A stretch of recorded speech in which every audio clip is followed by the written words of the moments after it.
Clap sync, Niles. Hello, everyone, and welcome back to another episode of Play, Pause, Rewind. It is our 101st episode. We are kicking off 2025 with a bang. We are ready to leave last year's pile of shit in the review and embrace with open arms the pile of shit that will be 2025. Niles, how have you been since our last episode?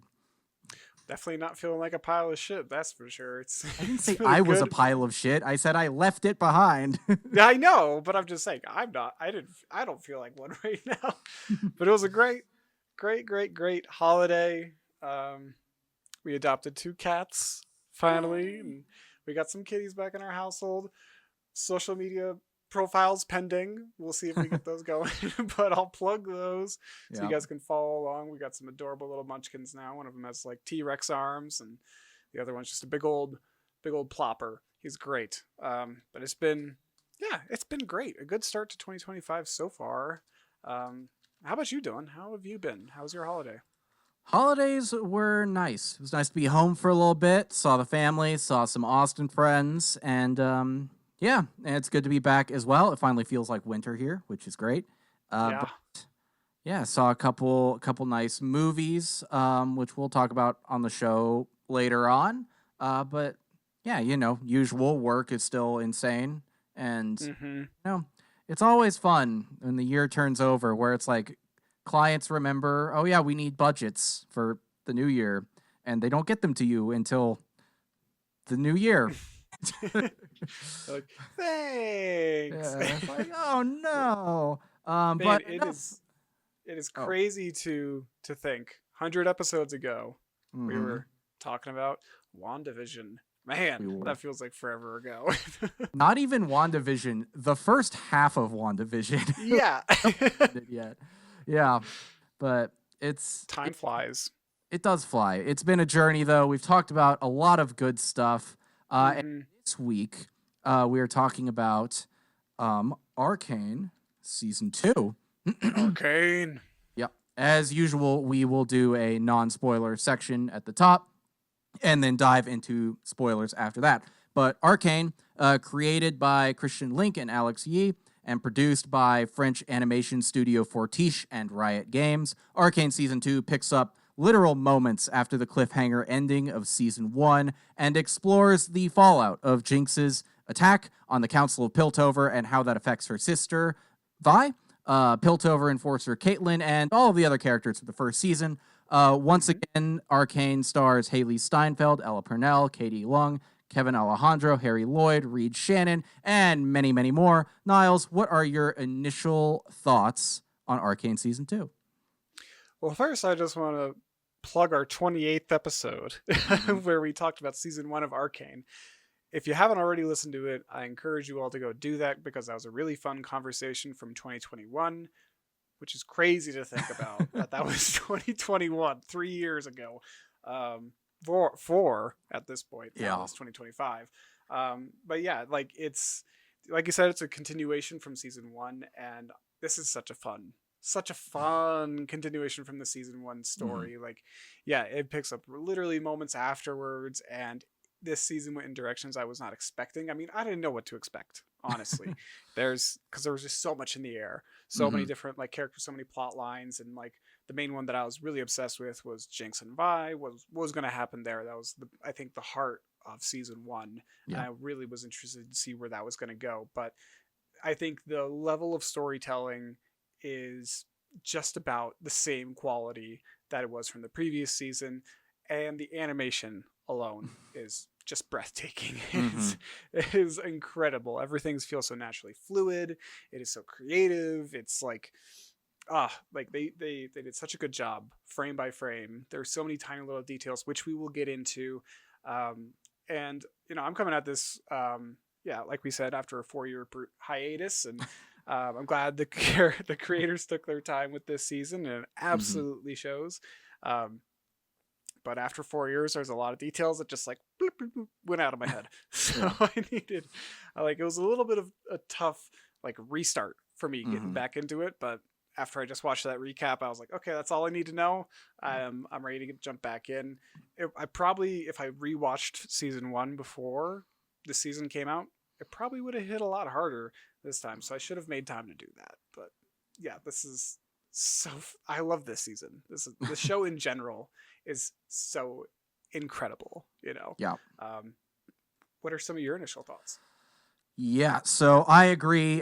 This to me was an excellent continuation of the story from the first season, and it manages to more or less cap off the story in a satisfying way. I guess we should stay right off the top. Like, season 2 is the final season of Arcane. It is not meant to be the Yes. final League of Legends show, which we'll talk about more in spoilers. But yeah, I was all on board the hype train for this. So unlike you, I did go back and rewatch season 1 in the lead up, which I think you're right. It increased my enjoyment of it because I'd also forgotten some things, here and there. It happens. We watched this a long time ago. And since then, because it just became like a hyper fixation of mine the last couple months, like after the season ended, I watched the whole fucking thing again, the entire show front to back. I mean, like, in part because I was obsessed with it, but also I wanted to keep it fresh. So this episode is good because the show ended a while ago. And plug for me, as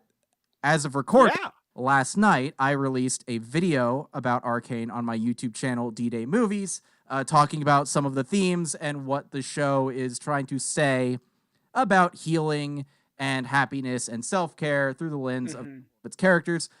So check that out if you'd like. The video is fucking bombing, so any love it could get would be appreciated. It took a lot. Yeah, people go check it out. Dylan's very thoughtful as a content creator, and I'm not just saying that because we have a podcast together. I think you're very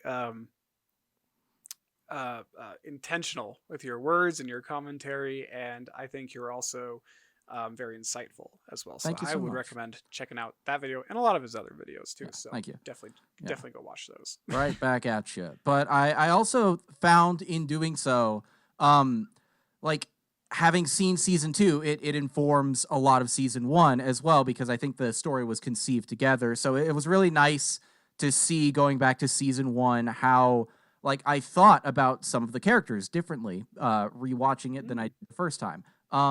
And again, reiterating what you said, but the animation remains truly incredible throughout this. Like, Amazing.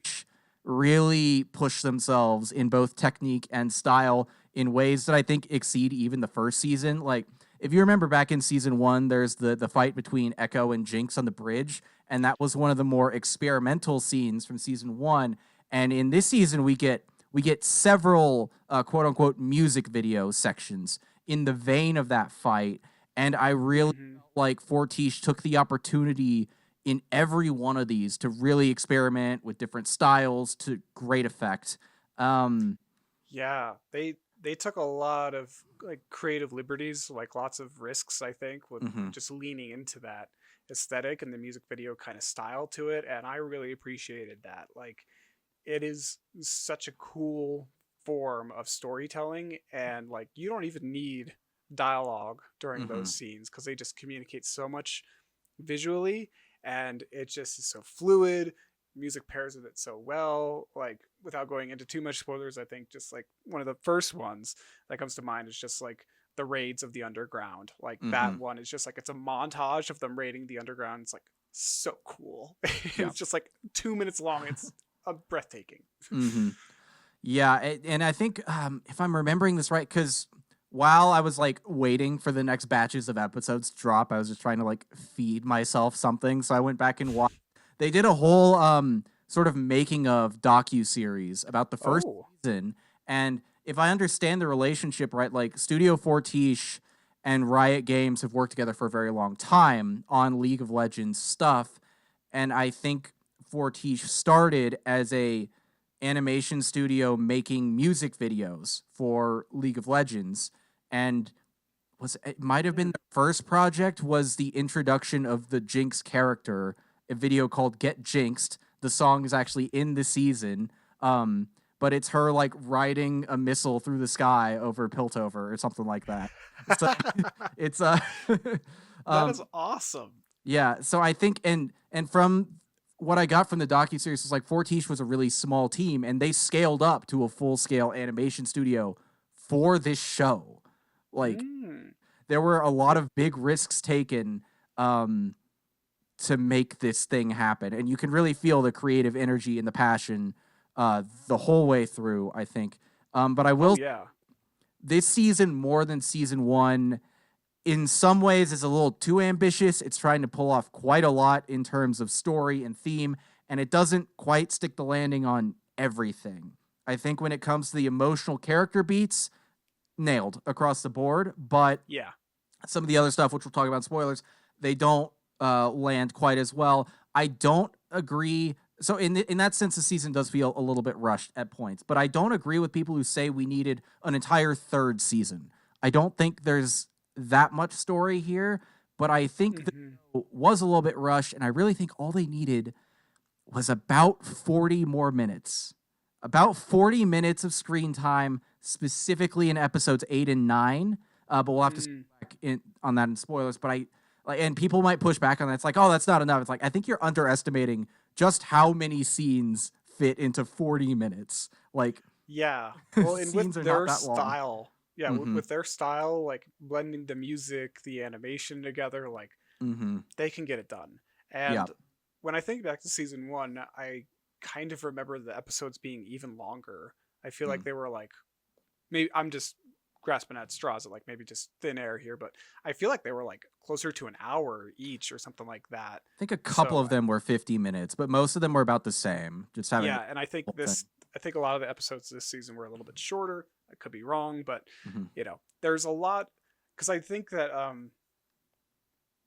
I agree with that sentiment a little bit that they it felt like they had a lot of irons in the fire this Mm-hmm. season, lots of different plot lines, and not all of them are going to get equal time in the in the sun. Mm-hmm. And especially since like Vi and Jinx and Jace and Victor, they're like the core of the Mm-hmm. show. These four characters, I feel And like, Caitlyn, I'd say yeah, and Caitlyn's in there's there like too. those are the central core, and then like right beneath them is Echo, who's almost as high up there, but I think those five really are the, Yeah, and then yeah.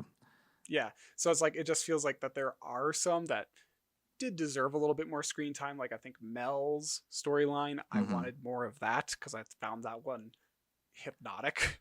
Like that one was very cool. I really Mm-hmm. wanted to learn more about this Black Rose and everything. And so I think that yeah, this time the dynamic between Vi and Jinx is it isn't as central to the Mm-hmm. story this time around, but it's still there and it Yeah. still does feel like the heart. I just think that they spread them out a little bit more, Mm-hmm. and it's good because we got to explore these other characters in greater Yeah. depths. And yeah, overall that's a great plus. And this show, big recommendation from Mm-hmm. me for everyone. Yeah, and I think like a good thing to remember too between season 1 and season 2, people always talk about this with stories, but we always feel the frustration every time it rears its head again. Endings are hard. Endings are really hard. Yes. Probably a lot easier to set up an interesting world and a lot of characters and start these arcs, but then you have to bring them all together. And then another thing, which we'll probably talk about in spoilers if we remember, is pacing, because Mm, you can wrap up every single character storyline to a way that would be emotionally satisfying to that story, but then it might not be paced in a way where the overall episode or season is emotionally satisfying. And that is hard because I yes. and if we don't remember to talk about in spoilers, I'll just say like vaguely here, like there are a lot of interactions I would have liked to see, or things between a couple characters that cap off a story, but then it would have robbed a nice surprise or really powerful feeling that the show as is produced. So it's like, what as a writer, what do you choose? Do you Hmm. give everyone everything they might want, or do you potentially make some bummer sacrifices for a stronger whole? That's why it's called killing your darlings, right? In writing, it's like you they Hmm. probably left so many amazing scenes on the cutting room floor, but in most cases, it was probably the right decision. Um, Oh yeah. Well, and yeah, you're exactly right. Like we said this before, like endings are hard. Yeah. And like what do you decide to keep mhm, in the story? Like it is such an impossible, difficult decision. But yeah, at the end of the day, you need to respect your employees who are making this for you and their time and Yeah, their that too. devotion. So it's like, yeah, maybe we could have had another 3 episodes or whatever, Hmm. but no, it didn't need it. Yeah. But like we mentioned before, there are all these musical montage sequences this season, and I think they are a point of frustration for some people in the fan base, because there is a lot of character development and implied passage of time and important events that happen in them. I Hmm. and I think some people probably wanted some of that character development to play out over the course of an episode or maybe two, and a lot of dialogue scenes. And I get that. I did not feel that way, and I found those sequences really engaging because I was like really like watching and just seeing the micro expressions on all the characters' faces and inferring character development from them. But I could see how your mileage would vary if that style of storytelling just doesn't click with you, especially for this narrative. Like I get it, you know. Sure. Well, like William Shakespeare said, brevity's the soul of wit. We Yeah. don't see everything that happens in Hamlet, but Hmm. that's because we don't need to. It Exactly. it's you get what you need, Yeah. and you don't you don't need to see everything. Hmm. Yeah, and I think it's like the telling a story in this way, in this specific way, like musically and visually, rather than through dialogue and direct, not narrative, linear scenes. It asks more of you as a viewer, and I'm on board with that. I understand why, maybe they overdid it. Maybe they had too many music videos. I don't know. That's not my opinion, but yeah, overall, I can't recommend the show enough, man. I love it. It fucking rules. It's so Oh, cool. it's so great. Do you have any other non-spoiler thoughts, or should we jump into?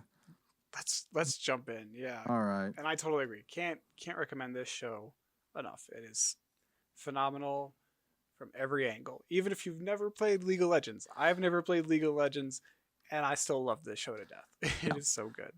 I have since played some League of Legends. I'm more playing team fight tactics. It's a more casual, chill auto battler. Hell But yeah. yeah, it is very funny in League because I'm new to League, right? But the matchmaking system of League of Legends does not know that I've played over 1,000 hours of Dota 2. So I'm getting matched. I'm getting matched with people who are like just learning the game, and it's like, huh, I'm just learning the game too, but I have ample experience with this type of game, so I'm doing pretty Yeah. well. You're like, okay, let's casually destroy them. Exactly, but I'll be nice about it. Which is Yes. rare for that game. But okay, let's start. Let's talk about the animation a little bit more. And I wanted to talk about this in spoilers because there are just so many little standout moments that are awesome, but tie into spoilers. Like one in the first episode is the funeral scene for Caitlyn's mom who dies. Um, it's a beautiful Beautiful. sequence, but like almost everything in it is done in. I think I read somewhere that it is actually hand drawn charcoals, and It looks like it, yeah. it looks like it, and it's fucking beautiful. But throughout a touch that someone noticed, the only colors in the sequence are violets. Hmm. Yeah, well The only it color in is Caitlin's world is violet. yeah, it's so beautiful cuz yeah, there's everything is faceless. It's Hmm. black and white. There's little detail except for our two characters here, Caitlin and Vi. And then Hmm. I think the coffin has more details and things like Right. that. But like, it is just a great way to visually communicate like the gravity of this Hmm. loss, the impact on Caitlin and her only solace, but like everything else in the world that doesn't matter in this moment to her. It's just my mom's gone. There's Yeah. this hole in my life now. Hmm. It's beautiful. Yeah, and I really love not this scene, but later on when because you just said that there's a hole in her heart, right? Caitlin's like, and she just Hmm. gone, and I just have to fill this hole. I love the line that Vi says in response. It's like, you won't. You never like it gets smaller, but you'll Yes. fill it. And it's like that's that ties into stuff we'll talk about later in the episode too. It's just like grief and being able to process that grief and move forward is so important in this show. and for all these characters. Like they're all dealing with that same thing in one way or another. And we'll circle back to that towards the end of the episode. But another great just animation detail is the battle in Act 2 at Victor's commune, right when they're running through. It's just a neat little attention to detail thing. Maybe it was in the script, maybe it wasn't, but while they're like fighting all the Noxians, right? And Vi is just, punching everybody, but obviously she's just like, brawling, so she has blind spots. Every single soldier that tries to attack Vi when she's not looking is just sniped by Caitlyn. Just showing that by this moment, it's really emphasizing that she's fully back in Vi's corner and she's watching her back, even if Vi doesn't realize it at the time. It's just really sweet. And then I also want to talk about at the end when Caitlyn is like about to get executed by Maddie. Yeah.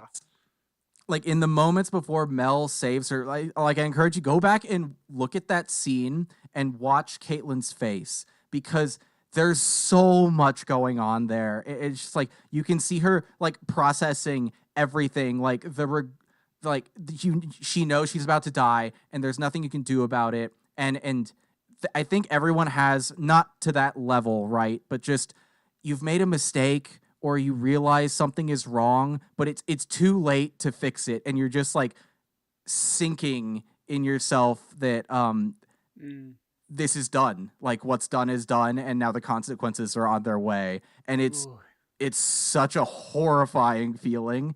But like I can see that in her expression there. And then also like all the regret and the sadness at what she's done and will never get to fix. The fact that she'll never see Vi again, probably thinking time she wasted by, going off to be a dictator and not spending time with her girlfriend.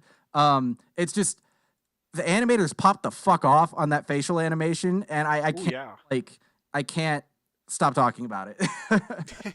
Oh yeah, I mean, there's so many minute details too, like because I've watched like some small little gifs that I found on Reddit of just like action sequences when people get like hit sometimes. Oh, the one where the frame like flips when the frame flips.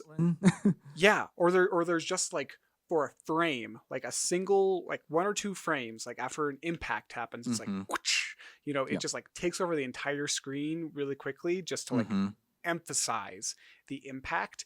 And it's like those small little details are just fan-fucking-tastic. Like it just brings it down to earth and really makes you feel the pain there. Or just like, there's so many good moments like that. Yeah, well, and there's one of those. I noticed it last night when I was editing, because I was just, you go frame by frame to get the frames you want for your video, right? And then, at the end when Jinx rolls into that awesome song, she's on the balloon, and then it cuts to her like chilling in the chair. So the transition between the shot of the balloon and the shot of her in the chair, you remember those like old school slide projectors where you could put like pictures in them and then go from picture to picture? Of course. It's a transition that looks like one of those, shifting from picture to picture, going from the balloon to Jinx sitting. And it's just, I didn't notice it watching the show multiple times, frame by frame. It's just, oh my God, that's so cool. How do you even think to do that? Oh yeah, like that is a brilliant little transition there. And there's so many of them. It's like, I could go through with a fine-tooth comb and there would still be so many that I didn't get. I'm so sure of it. Killer transitions, neat little animations. One of my other favorite parts of this series, one of the best parts or sequences of animations, was Echo and Powder dancing in slow motion in the alternate universe. Like it's just like, it's so casual. It looks so like just them. The focus is just on them, even if it's not like super fluid in that moment. It's just like they're so focused on each other, and it really makes them the center of the attention, and you can feel this very strong emotional connection between the two, and the music really helps too. I also really love the speaking of music pitching in, but like the song, the Remember Me song, when Victor is trying to sort of reach Vander and pull him out of the Warwick Beast, right? You have stunning watercolor-esque sequence going back through Vander's memories of Powder and Vi as kids and their parents, and it's just like, fuck. We'll talk about Act 2 later on because it's so mean. It's so fucking mean. But But that's yeah, the it's so pretty. watercolors. Oh, Yeah. it's beautiful. And like, yeah, we haven't even talked about like Victor. Like, I did like just Victor when he was just like Victor. becoming this sentient being, like Uh-huh. in the stars, Yeah. like in this Oh. otherworldly state. Like, Oh that yeah, was when just like, Jace sees him in his like final form in the sky, that my yeah. dropped at that shot, that wide shot of him just hovering. Oh, He's God level, God yeah. tier. At that point, it's like, oh Yeah. God, we're not winning. And one of the ones that is I'm always gonna remember from this season was Mm-hmm. Jinx and Sevica in the alley Mm-hmm. battling Smeech. Yeah. Um, I just thought that was so neat to see them in action together, first and foremost. But then, like, she throws her this arm, and it's got the little bow on it, and she Uh-huh. unwraps it, and it's like a new arm for her, but it's like Yep. super creative. It's got like a slot machine and Mm-hmm. fireworks, and it just it's got these comic Yep. book effects where it's like Uh-huh. pow, zing, pop. Like, And it's just the song so it fun. plays, that's the Get Jinx song that Oh, that they wrote for that music video. Also, another note: so much of this stuff has just been pointed out by very observant fans, including this. But Savika's arm and the slot machine is so indicative of like how Jinx kind of gets people and knows what makes them click. Because if you do, you remember every time Savika was introduced in a scene in season 1, you remember what she was doing? no, what was she doing? She was gambling. Wow. So, and Beautiful. you can see in the fight scene the first couple times she pulls the arm and it does something stupid, she gets annoyed, but then the gambler high kicks in and she just like rolls with Keeps it. going. So much fun. Yeah. And it's it's And so she gets the chomping arm and stuff. It's mhm. like, oh, it's so cool. I Yeah. really thought that was really neat. Such a great sequence. Another great sequence that was just, I don't know. I've been singing this song in my head off and on for months now. It's Woodkin's Ashes and Blood, and it plays at the end of Act 1, the climax of Act 1. I'm guessing he wrote it for this. I don't know. But yeah, it's been stuck in my head. It's so catchy, and just cutting like between this really emotional confrontation between Caitlyn, Vi, Jinx, and Savika, with Echo, Jace, and Heimerdinger just tripping the fuck out at the anomaly. um, while the Hex Tech is like glitching out caused by the anomaly, so it's bringing the two scenes together in even more ways. It's just Hmm. really, it's so fucking sick. Like, Yeah. I'm not being very It's articulate about this, but it's just so good. well, it is beautiful. I know the one that you're talking about. It's a really cool sequence, and Mhm. the hex tech weapons are fucking up, and it's making the fight more complicated because Mhm. like there's multiple moments where just like Vi and Caitlyn have the upper hand, and they're Yep. about to kind of strike this final blow, Mhm. and then it just fucks up for Yeah. them. The Mhm. hex tech throws them for a loop, and then the balance is reshifted in the fight, which it just plays off of what's happening with the trippy sequence so Mhm. well. And a part of me really kind of wishes that continued throughout the season, like these hex tech weapons fucking up.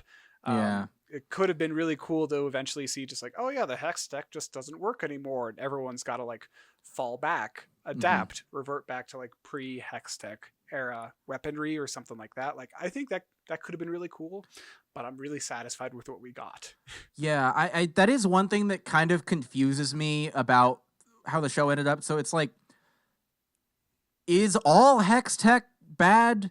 Because in the universe, I think Hex Tech persists and exists, and like you were saying, Vi's gauntlets are Hex Tech, Caitlyn's rifle is Hex Tech, and they seem fine. No one ever comments on them, but maybe it's just the Hex core that got corrupted by Victor that that is the problem, and is like the Yeah. light that spreads. I don't know.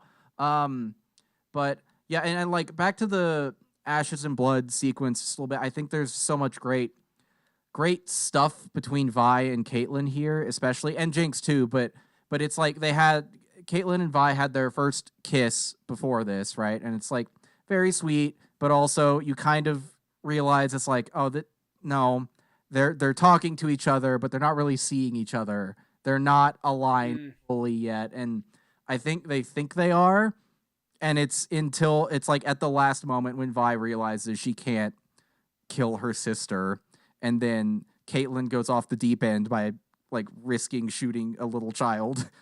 Yeah. But Yeah, she really does there. yeah. But it's so beautiful, and I love how quick they move. The animation is so fluid. Mm-hmm. And yeah, the music pairs very well. We were just talking about this before we started doing the episode, but Woodkid, he did a lot of music on this series, and he is actually, I've listened to him a lot Mm-hmm. over the years. I wouldn't claim to be an expert on him, but I think it's very fitting that they got him in here. He's got this because he was a music video director for a long time, and I think he still does that. So it He did one of the plays very Assassin's well. Creed trailers a long time ago too. Yeah, he did. He did at least Revelations, one of wasn't it? those. I don't remember how many, but yeah, he did those. Um, like, and he's French, so it Mm-hmm. makes sense that they would call him Woodkid Yeah. in this particular instance. Mm-hmm. Yeah. And we've been gushing about the show for a while, but I think let's talk about some of the gripes we have with it, because there are a couple. And my main gripe with this season is how, in my opinion, it fails to deliver on and wrap up the interesting class conflict storyline Mm. that it set up so well in season one and the early acts of season two. There's a lot of really great stuff, especially with Jinx and Savika in acts one and two, especially Act Two when they do the prison break and all that. Hmm.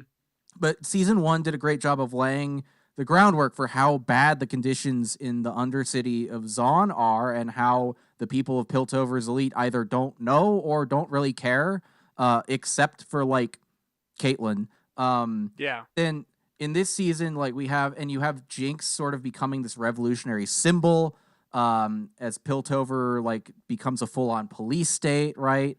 And Hmm. I was really enjoying the stuff we were getting in that relationship between Jinx and Savika. For like, wow, sorry, my brain just died.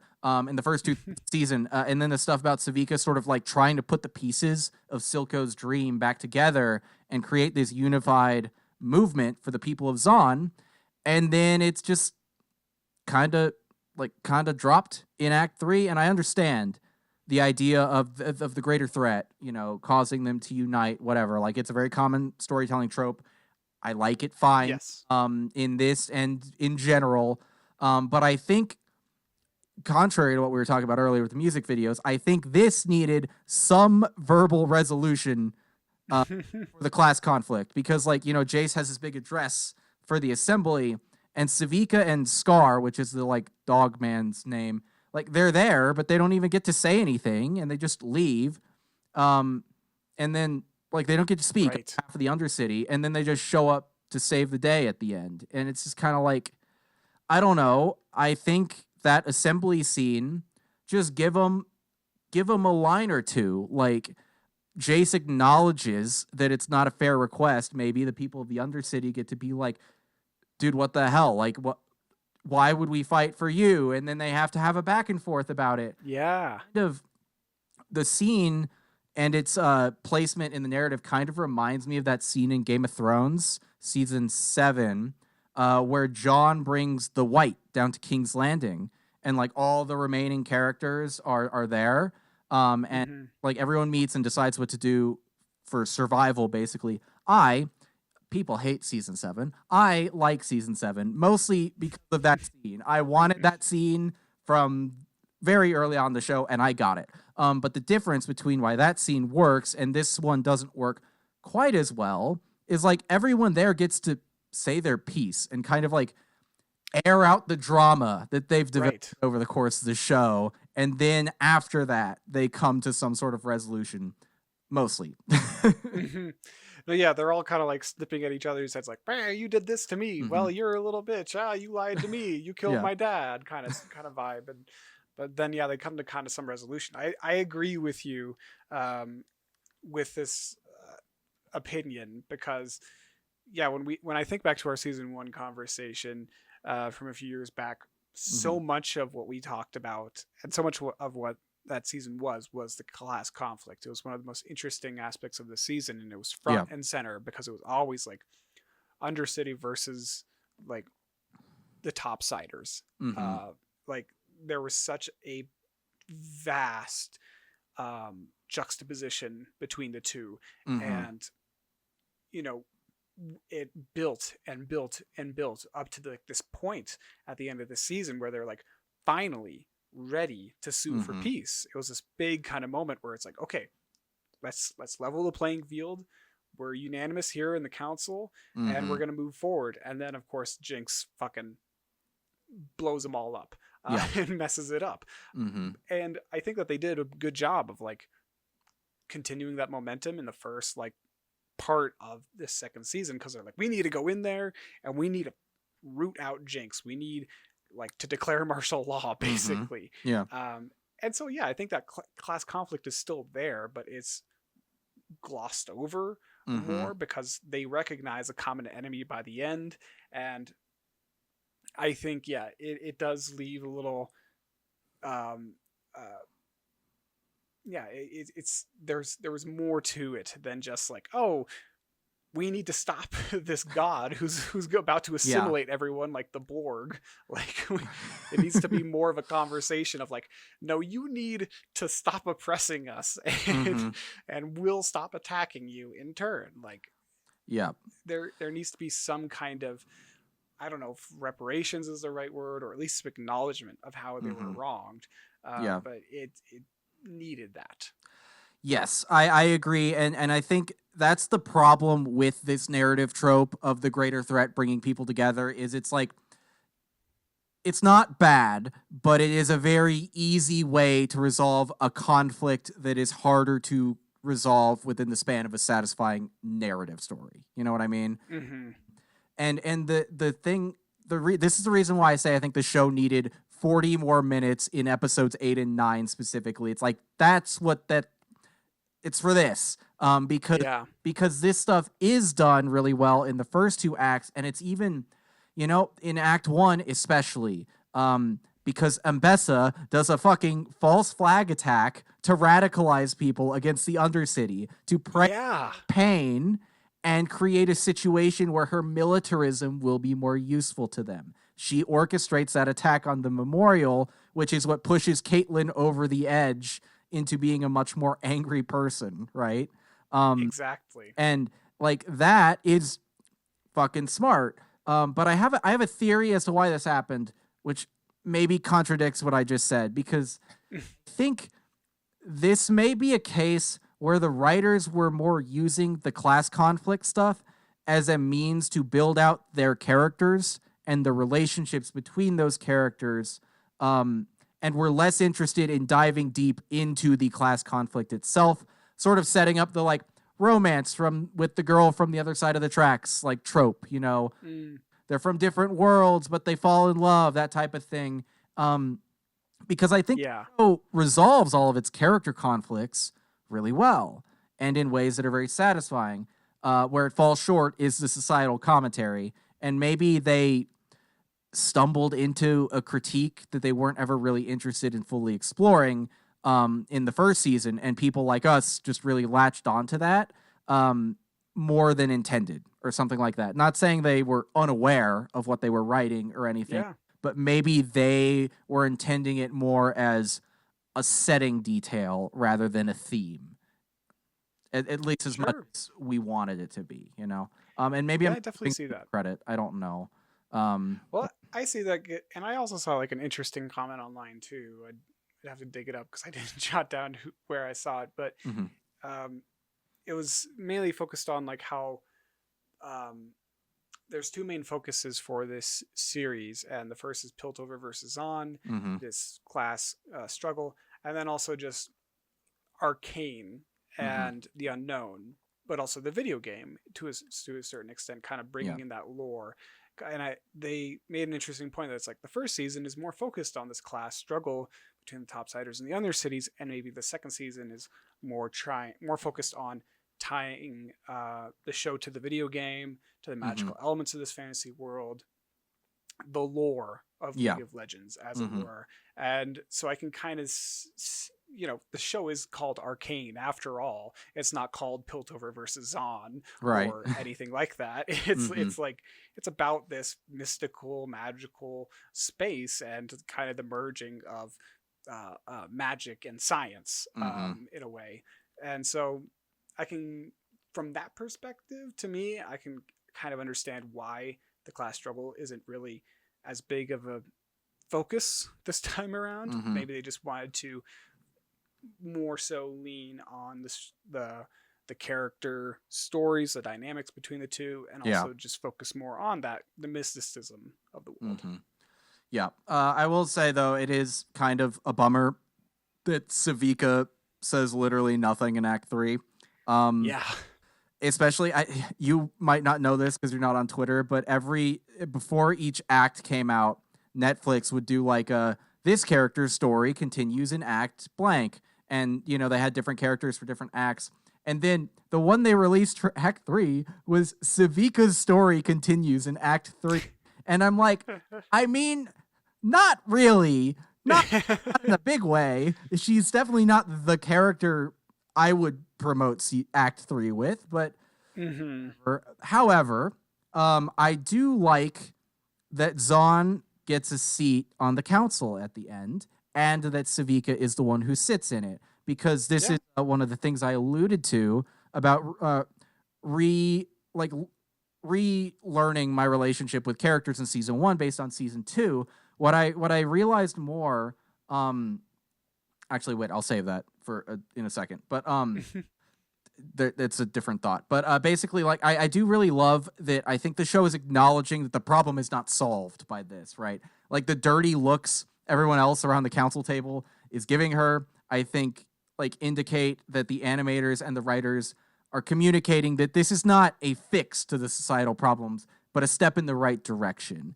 And I also Yeah. detail that people pointed out, the specific seat that Savika sits in is the Kiriman seat, indicating Mm. Caitlyn surrendered her seat on the council and gave it to Zahn. It's an example of what we'll talk about later on when we're talking about Caitlyn, but she really takes significant actions, not so much words and apologies, but actions to make up for the ways she's hurt people. And this is one of those, I think. Yeah.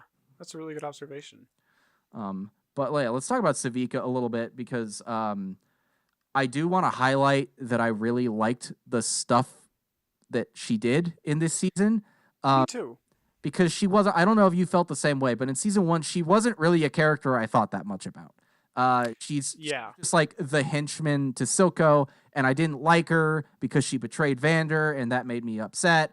But I really appreciate her now, and I like her in season 1 a lot more after viewing this season, because what this season makes clear is that the reason she betrayed Vander and indicated a willingness to betray Silco is that she is not loyal to any leader. She's loyal to Zahn and the cause. That's what matters to her. And I love that. And that's why she starts warming up to Jinx a little bit, I think, because Jinx becomes a valuable symbol. Yeah. And something that can help rally the people together. But yeah. No, I agree there. Yes, she definitely was more of a henchman in the first season. That's how I remember her, and I think this season did take some time to give her more screen time. I will say that there are some side characters that were introduced this season that did not get much of a story arc. They were definitely side characters, like a lot of the enforcer characters, like Maddie, the drunk guy that Vi meets in episode 1. There's like a few that like are virtually nameless. Mm-hmm. They're there. We recognize the Yeah, face. the And enforcer guy, the fishman. Um, yes, him. I Yes. know their names, but I know their names from playing Team Fight Tactics, where they are characters. The drunk guy And it's is like, Loris, and the fish guy is Steb, I think. Loris and Steb. sure, why not? But like, I feel like I'm torn on it because I'm like, give them a line. Like Maddie had the most lines out of any of them, Uh but it huh. was like Loris. I'm like, I think he said one thing the entire season. Like he was just there to be kind of like this supporting character for Vi and for the Mm-hmm. enforcers. And like you compare that to season one, where it took a lot of time to establish and characterize many of these side characters like Milo and Krager and like the first arc. Like Mm-hmm. they just didn't do as much of that this season. And I think it's, yeah, because they had too many irons in the fire, too many plot lines to get through. And yeah, at a certain point, you're like, okay, this person doesn't get a storyline. They're just there to Yeah. support our main characters. I kind of wish we got more of that, or Mm-hmm. more information about these people. That they got their time to shine, but it is what it is. Yeah, I think your feeling on this is the more commonly held one. Mm-hmm. But I actually felt like I got what I needed from these characters because, like you Oh, just, sure. they were there to support the main characters. I got to know Maddie enough to be pissed off at her when she betrays Caitlyn. Absolutely. It's a shock when she sits up in Caitlyn's bed with her in Act Two. Yes. It's like no, what the fuck? What is she doing here? Yeah. You're betraying Um, Vi. Yeah, but I do love there's and you get a hint that she's a spy in Act Two as well, because when Mbessa thinks she has Vi captured, right? She's like, "Oh, you're the one who stole Caitlyn's heart. Your absence provided a void I could fill." And Ooh. and if you're like, just taking it at surface level or whatever, it's like, "Oh, my mentorship filled the void because she was lonely." But it's like, "No, I sent my spy in to sleep with her because she's lonely, Mm, missing her girlfriend." But yeah. I also really liked Loris, the big drunk guy. I liked that he just becomes Vi's bro, like from the Oh, start. yeah. He does it. He's just like whatever she's doing. He's just kind of game.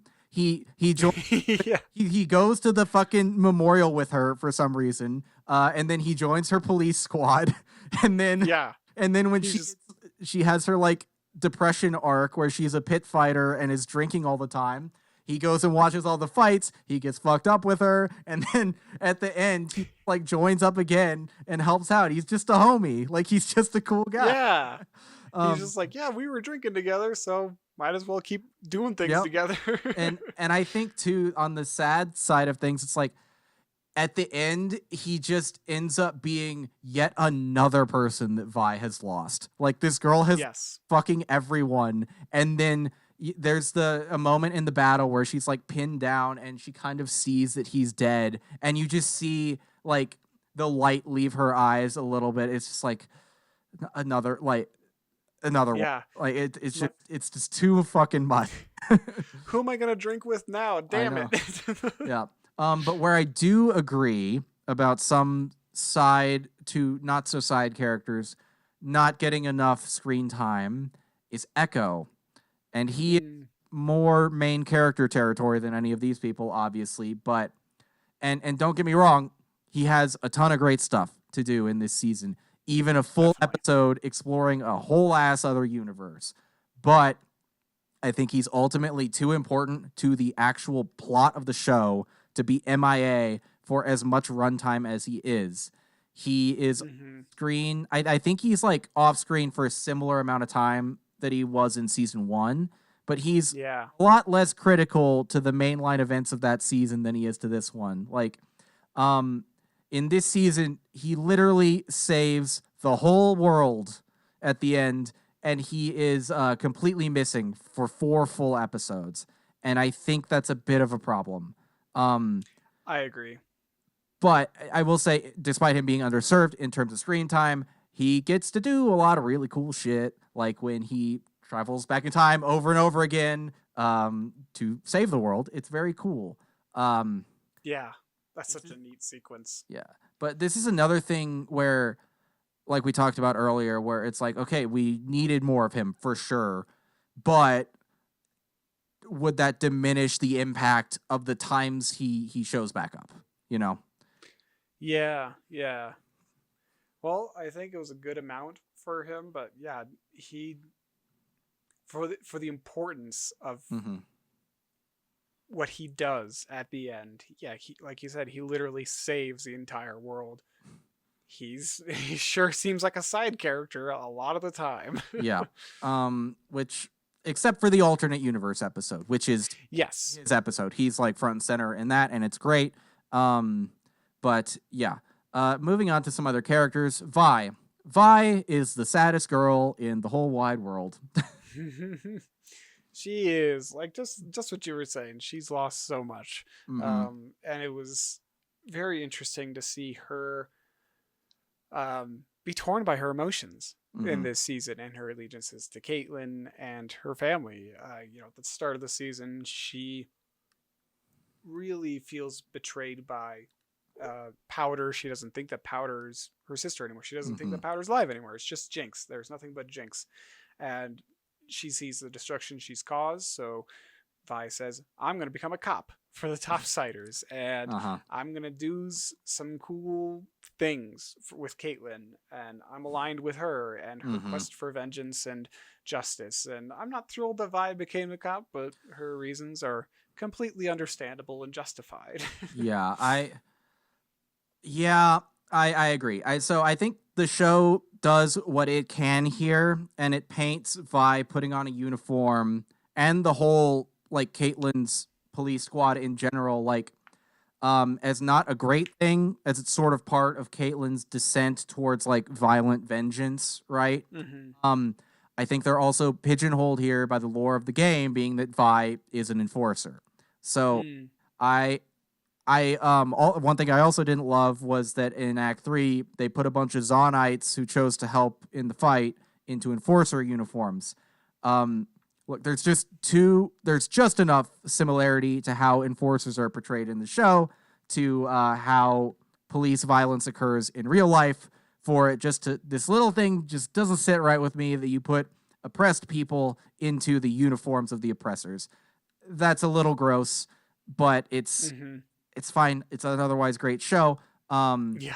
But I will say too, like I appreciated that Vi's first reaction to being handed a badge. It was like, what are you doing?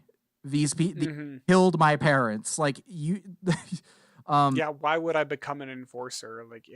She did have this struggle with mhm. Caitlyn and was like, no, I'm not gonna fucking do this. But then after Mbeza's red flag Mhm. operation, it's like, okay, now I'm in. Right. I'm all in because I see Mhm. the threat. It's there.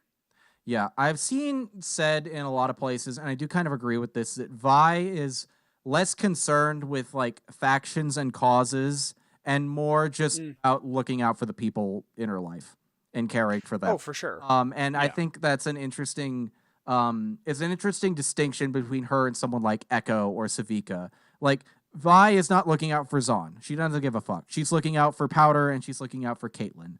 And Mm-hmm. that's kind of where her motivation begins and ends in a lot of ways. I also thought this part in Act 1 was a really sad point in Vi's arc because like she's really just trying to do the right thing by the people Mm-hmm. she loves, but she's being pulled in so many different directions. Like she spends the whole first season trying to get back to her sister, only for her sister to kill her new girlfriend's mom. And now she's trying to be there for Kate, which puts her in direct odds with Jinx.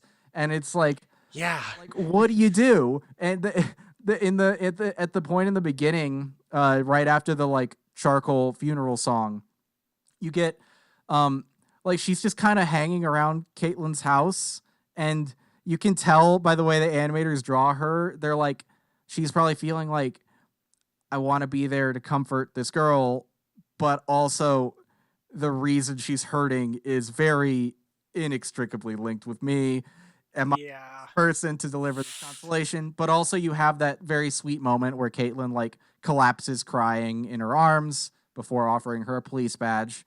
come on. Mm-hmm. But Yeah, still. she goes on an emotional roller coaster throughout Mm-hmm. this entire series. I mean, yeah, her loyalties eventually change. They fluctuate in a Uh-huh. way. Like once she sees that Caitlyn's like so consumed by her quest for vengeance, she becomes kind of this dictator, Mm-hmm. instituting martial law. And once she realizes that Vander is alive, which is honestly such a fucking amazing twist, her loyalties just like swap back to her family, and she says, "Okay, I need to be there for Jinx, Mm-hmm. and that's the direction I'm going now. Like, I still care for Caitlyn, but my dad is still alive. My Yeah. my sister is here, and it. But yeah, Vander, it's totally unexpected in my opinion, and I feel so bad for him. They just won't let this man die. Yeah, so like with Vi too, I think Caitlyn leaving her just breaks her entirely, right? And there's Mm-hmm. so a parallel in this scene to the ending of Act 1 of season 1, which is in season 1, Vi in a moment of like weakness after everybody they love dies, hits Powder and leaves her. Mm-hmm. I mean, not meaning to forever, obviously, but then circumstances, and then the end of Act 1 in season 2, Caitlyn, in an emotional fit of rage, hits Vi and leaves her, Ooh, yeah, and so that's a good observation. you can probably like feel that emotion like within Vi. It's like she's lost everyone at this point, and she just shuts down and goes all depression mode. Yeah, yeah, depression, drunk, fighter Mm-hmm. mode. Yeah. But the stuff with Vander and really most all of Act 2 just hits so fucking hard. Apparently it was a big theory in the fandom that Warwick, who is a character in League of Legends, one of the champions, was going to be Vander coming into this season, but I hadn't heard any of that. And him saying Powder at the end of episode 4 made my jaw drop to the floor. I Yeah, I same. like, and the crazy thing was, this is just too specific for my life, but like I just really wanted to watch an episode earlier in that day, but I had to only watch one because I had to make food for and then attend a Friendsgiving. So I watched Mm-hmm. the episode and I was like, I have to stop. I have to, I can't see what happens next. I need to know. I need to know more. Yeah. But it really, God, the show, it's just cooking you. It's cooking you in this part because it's like episode 5 presents so much hope. Mm-hmm. Jinx and Vi are reuniting. They are learning who each other are now and sort of learning to navigate that dynamic. And Mm-hmm. it just, it going into episode 6, like you get Vi and Caitlyn reuniting, and Caitlyn immediately folding and helping Vi Yeah. again, and it seems like things are good, that it might work out, and then it rips it all away from you. Yeah. And this is an Act 3 thing, but going when Victor and Singed, the old doctor guy, like decide to remove the last of Vander for the sake of like Victor's glorious evolution or whatever, going back to that watercolor style and Mm-hmm. watching what's left of Vander get literally burned away from the paintings is so devastating. Oh yeah. It's brutal. It's emotionally heart wrecking, Mm-hmm. and yeah, you feel for him in that moment, Yeah. and you feel for the whole family. And we can't talk about Arcane without talking about Jinx Nope. as well, because she's an absolute icon. She's so cool. Mm-hmm. She's not as unhinged or chaotic as the first season. I think here she's a little more like kind of not super level headed, but level headed enough. Mm-hmm. And it was touching to see her reconnect with Vi through the relationship with Vander, but she also has this very um, interesting relationship with Isha, the Yeah. little orphan girl Mm-hmm. who she kind of adopts in a way and is always following her around. And you get to see Jinx be this older sister in a way, kind of Mm-hmm. this mentor. Like it also kind of mirrors this dynamic that she had with Silco as being kind of this mentor to Jinx and kind of Mm-hmm. giving her direction in her life. But it's not as warped or twisted like this. Jinx and Isha, Mm-hmm. it feels sweet. It feels genuine, Yeah. and you can definitely feel this connection between them. Even though Isha never says a fucking word, the Yeah. Well, whole she's season. nonverbal, I think. I think she's like Yeah, deliberately that meant to be nonverbal. that makes sense. That adds up then. Yeah. But then she decides to make this ultimate sacrifice for Jinx, and it just really shows just how important they were to each other. Like she kind of puts her life on the line multiple times Mm-hmm. for Jinx. Like she saves her at the end of the first arc Yep. of season 2. Like it's in the way of like the bullet and everything, and Mm-hmm. it's like, wow, this is a very unique little relationship between the two. Yeah. And another parallel to season 1 is remember how in season 1 when Vi tells Powder, "Stay home while we go get Vander. You're too little. You're like, don't do this." And Mm-hmm. she intervenes in a way that causes harm. Isha sacrificed herself here in a way that might not have even been necessary. Like they probably could have gotten out of this situation without that. I don't know. But it's that's another standout sequence is I think the song is in French when she's like charging and then she goes like slides under Vander and she does a little finger gun that Jinx did Mm-hmm. at the start of the season, and it's like that's what I'm saying. Act 2 is mean. It's a mean. It's It's a mean part of the story. It's not it's nice. it's brutal. Like But Vander keeps like just dying, and mhm, people keep getting pulled away from each other, ripped away, and yeah. there's lots of emotional heartache. Yeah, and I part of me reads Isha's sacrifice as like putting Vander out of his misery at a certain point, Yeah. like trying to save him from what he'll become. So in that sense, it's less pointless than like otherwise. But yeah, Isha and Jinx's relationship also mirrors Powder and Vi, I think, when Of they were course, little, yeah. which I think helps Jinx understand her big sister a little bit more, right? And also Vi accidentally hitting Isha in the face when they're in the tunnels definitely triggered some flashbacks for her about when she hit Powder, which caused, everything to go wrong, right? Mm-hmm. Yeah, But absolutely. yeah. One of the other arcs that I really enjoyed this season was Mel's. Mhm. She and the whole Black Rose arc. Like, and I'm still a little confused about it of what it is. Like, who are these witches? What is Mhm. this Black Rose thing? Like, uh, I really hope whatever they make next, they talk about this a little bit more, or at least show a Mhm. little bit more of it, because it had some of the coolest visuals in my opinion. Just Yeah. like the chains and just like the whole world kind of evaporating, being consumed by red, Mhm. black red. Like it's so spooky and like Scarlet Witchy in a way. Mhm. And Mel's just got this cool energy about Yeah. her. It would have been nice if they spelled that out a little bit more for us, but I Uh-huh. thought that was really cool. And that's kind of one of the areas where I wish it had a little more screen time, in my opinion. Yes.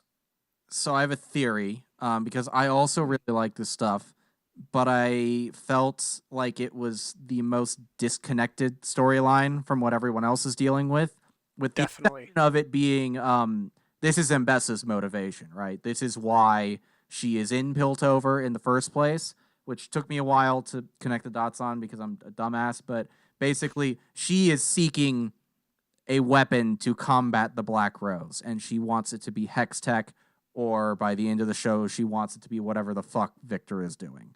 That's why Mm-hmm. she's here. That's why she's doing all this like shitty stuff. But what Ah. this storyline feels like to me, you know what a backdoor pilot is, right? Explain it to me like I'm Okay. 5. I'll explain it to you and the audience. So, backdoor pilot is a thing in TV where, if you're watching like a network show and then there's one episode where suddenly like a new character comes in or a series of new characters, and they're kind of like the focal point for this episode. And your main cast that you're used to is like kind of in the background. You're like, what's going on here? And then it's announced next fall. It's like, show about this character coming this fall. It's like that backdoor pilot. It's introducing you to characters or a setting for a future show in a show you already like in the hopes that, like if they're in the same, like the Arrowverse did this a lot. Like Barry Allen came onto Arrow for a 2-episode arc at the end of it, he gets hit by the lightning and becomes the Flash, a backdoor pilot. And I think a lot of shows do this or did this. I don't know if it's as common. Stranger Things tried to do it. You remember that episode that everybody fucking hated where Eleven runs away into the city with like all the goth kids? Oh yeah, That's a backdoor. That, yes. That was supposed to be a backdoor pilot, but people hated it so much that they abandoned that plan. So this storyline feels like a backdoor pilot, just integrated across the whole season. Because, as we alluded to already, the plan here is this is the end of Arcane. Season 2 is it, but they want to do more shows in the League of Legends universe, Runeterra, and based on the way this season ended with Mel in the Noxian fleet sailing away, my assumption is the next series will be about Mel, probably as a protagonist in Noxus, maybe dealing with the Black Rose. So this is their way of sort of, and if they get to keep making more and more shows, I would bet there's always going to be like one storyline that's meant to kind of seed the ground for the next show they want to do. And I think this is. And well, I hope so. Yeah, that would be cool. And it would be kind of, I don't know, it's kind of fun that, a side character from this show is going to be the main character of the next show, and a side character in that show is the main character in the next show. And it just kind of, it ties them together in a nice little way. Yeah, I'm into that. Well, that'll be cool to see. Yeah. You want to talk about Jason Victor? Yeah, let's a little bit. Mm-hmm. Because these guys, they go through some shit this series. In season 1, there are these two ambitious inventors, great minds. They work together to try and improve the world with revolutionary technology, hex tech. Yes. And then their ambitions become warped in their own ways along the way. Victor really wants to use it to heal himself and kind of heal the world in a way. And Jace sees it as more of this innovation for technology and opportunity and maybe even weapons, and he makes his own weapons out of it. And in this season, they're definitely at opposite ends of the spectrum when it comes to their invention, hex tech. Victor is striving to evolve mankind to take that next big glorious step in humanity's evolution. With hex tech, he's kind of like this messiah figure in a way, healing the poor, bringing them into his cradle. And Jace recognizes the harm that hex tech can cause to the world, because he goes through it in this parallel universe. It's fucked, all the shit that he goes through, but he sees the chaos that it causes, the harm, the destruction, and so he attempts to stop Victor, and he, as Victor, gradually loses his humanity. And it's kind of a beautiful story, the two of theirs, as it goes along. Yeah. Okay, question for you. Did you remember in season 1 when Jace is first introduced as like a little kid, how the wizard saves him from the blizzard and drops him and his mom off at Piltover? Oh, kind of. Yes, a little bit. Okay. Well, I mean, maybe this won't, since you barely remember it, but how quickly did you realize Victor was that wizard in this season? I don't know. It took me a little while. Okay. But definitely before he showed his face. All right. So the first credits of Act 2, you see Victor and he has like the hood. He's holding the mask. I'm like, oh, he's a fucking wizard. I don't know how, but how he travels back in time. Wizard. He's the fucking guy. He saved Jace as a kid. I'm calling it right now. And I was fucking right. Swish. Yeah, but yeah, it's so interesting to watch because Victor is like, I don't think until the very end when he goes like full whatever he becomes, that he really understands what he's doing. I think he's trying to do good, because I think as we learn more about the consequences of Victor's work in the commune, I just kept thinking back to what he said to Jace in season 1 when they sort of realized that they've fucked up. And his line is we talk about this in our episode on season 1, but in pursuit of great, we failed to do good. And they set out to change the world and improve the lives of the people around them, and they lost sight of that. And I think a big part of Victor's motivation in season 2, once he is brought back, is trying to correct for that mistake with all of this. But now, in pursuit of doing good, he accidentally does harm. Because this is something that I didn't notice at first, but in the Hex Chamber, that's what it's called, I can't remember. When Jace first reappears from his apocalypse he got stuck in, and Sallow is there post like Victor transformation. Yeah. So if you pay attention to the scene again, it's cold, and when Jace breathes, steam comes out, or smoke, whatever. But when Sallow breathes, it doesn't. So basically, everyone touched by Victor, including Victor, is already dead. So. Oh yeah, that's a good point. Yeah. So I didn't think about that. Victor, in attempting to like improve all these people's lives, is creating like this hive mind absence of life instead, which I think it's really tragic. But I love that. I love the like alternate universe older Victor sort of teaching Jace what he needs to pass on to our Victor. And their relationship is so interesting. Okay, there's debate on this. Are you a J Vicar or whatever, or do you ship them? Do you think they're in love, or do you think they're brothers? I don't know.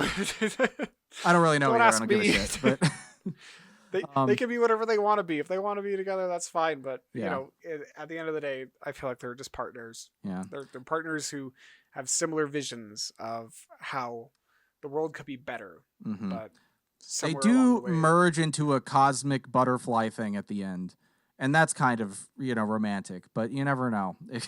Aww. Or maybe the butterfly was a Photoshop. I can't remember. They're very interesting characters. I loved. Also, Jace looks fucking badass when he turns back up. The like beard and the scraggly hair and just what he goes through in that universe. Yeah, so awful. He literally like lives in a cave for like a year, just like waiting for his leg to heal after falling. And then he like has to like sacrifice so much time, work so hard to dig him out of this literal hole and this metaphorical hole of Hextech. And I think it's a beautiful analogy. Yeah. So okay, I think we're of the same mind about like the length of the time skips, right? With like, because I would say my estimation is like Caitlyn's dictatorship, based on the montage and like how different everybody looks afterward, I'd say it was like maybe 9 to 10 months. Does that seem about something like that? Yeah, it just I agree with that. Yeah, that's one reason too why I don't mind the music video stuff being the way they are, because I felt like for the story they wanted to tell this season, they wanted to have some time jumps like that, and so they, in moments where a lot of the characters are sort of static from a arc perspective, they did a music video to show how the world around them is changing.